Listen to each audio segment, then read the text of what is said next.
Dunyodagi eng dahshatli g'orda sodir bo'lgan qo'rqinchli voqealar. Ikkinchi epizod.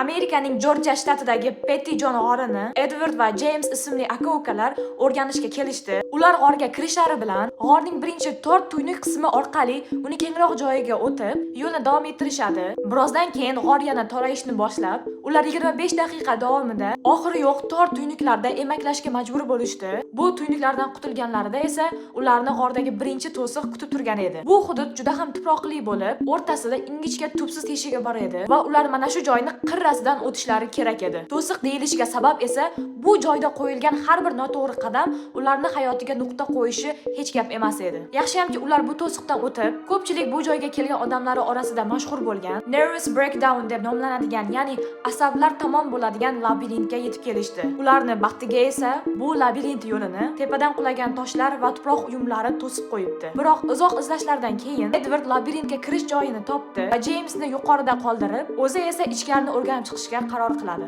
va bu qarori bilan katta xatoga yo'l qo'ydi. Voqeaning boshida hammasi odatdagidek edi. Edward ichkariroq tushib, bu yerda arqon qoqilganini ko'rib, buni ukasiga aytmoqchi bo'lganida, mana shu holat sodir bo'ldi. James!